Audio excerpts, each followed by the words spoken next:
فرماتے صحابہ نہ بات کر رہے تھے، اور بات یہ کر رہے تھے کہ یار لوگوں کو گناہوں سے کیسے روکا جائے،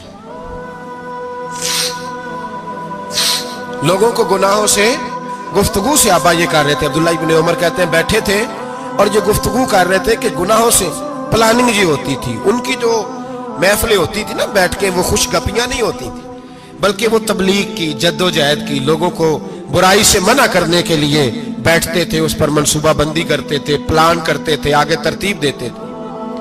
گفتگو ہو رہی تھی تو اب آپس میں بات ہونے لگی کہ کون سا گناہ زیادہ برا ہے جس پر سب سے پہلے کام کیا جائے۔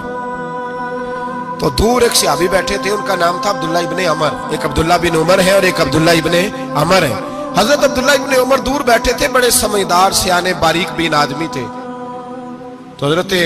عمر فاروق اپنے بیٹے سے کہنے لگے جا عبداللہ ابن عمر سے پوچھ کے آ کہ سب سے سخت گناہ کون سا ہے۔ توجہ ہے میرے بھائیوں، ادھر دیکھیے گا میری جانب، پوچھ کے آ کہ سخت گناہ کون سا ہے۔ عبداللہ بن عمر رضی اللہ تعالیٰ عنہ کی خدمت میں جب عبداللہ ابن عمر گئے تو جا کے کہنے لگے کہ صحابہ پوچھتے ہیں کہ آپ نے زیادہ وقت گزارا ہے نبی رحمت صلی اللہ علیہ وسلم کے پاس، تو بتلائیے برا گناہ کون سا ہے، سب سے سخت گناہ، تاکہ سب سے پہلے اس پر پابندی لگائی جائے، اس پر محنت کی جائے۔ تو حضرت عبداللہ ابن عمر کہنے لگے صحابہ کو جا کے بتا دو کہ سب سے برا گناہ شراب پینا ہے،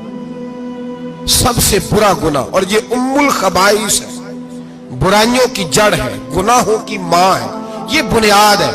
باقی گناہ اسی سے شروع ہوتے ہیں۔ کہتے ہیں میں نے آ کے بتایا تو حضرت ابو بکر صدیق رضی اللہ تعالیٰ عنہ سیدنا فاروق اعظم کہنے لگے خود جاتے ہیں، ان کے پاس خود جاتے ہیں، چونکہ ہم نے بات سننی ہے ہم خود جاتے ہیں اور ان سے جا کر کے سوال کرتے ہیں کہ اگر آپ کو اس تفصیل کا پتہ ہے نا تو اس کے پیچھے بھی کوئی تفصیل ہوگی جو میرے نبی پاک نے بیان کی ہوگی صلی اللہ تعالی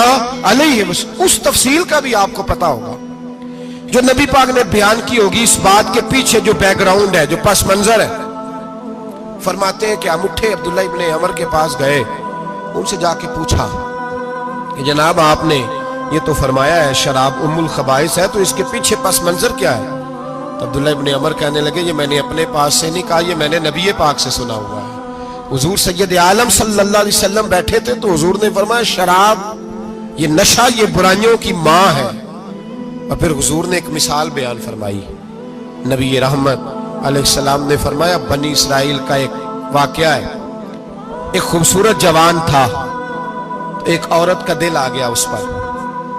یہ یاد رکھ لیں، ہم لڑکوں کو منع کرتے رہتے ہیں لیکن ہمیں گھر کی بچیوں پر بھی توجہ دینی ہوگی، ہمیں ان کے فون پر بھی نگرانی کرنی ہوگی، ہمیں وہاں بھی غور کرنا ہوگا، اس لیے کہ اگر کوئی بچی گنجائش نہ دے تو میرا خیال ہے کہ لڑکا جرت کرنے کی طاقت نہیں رکھتا، تو وہاں بھی ان کی اماں سے کہے کہ پابندی لگائے، بچی کسی کا موبائل لے کر کے کہیں اس کو استعمال تو نہیں کر رہی، اس پودے پر بھی توجہ دے، درخت بننے سے پہلے اس کی بھی نگرانی کرے، یہ بھی بڑا ضروری کام ہے۔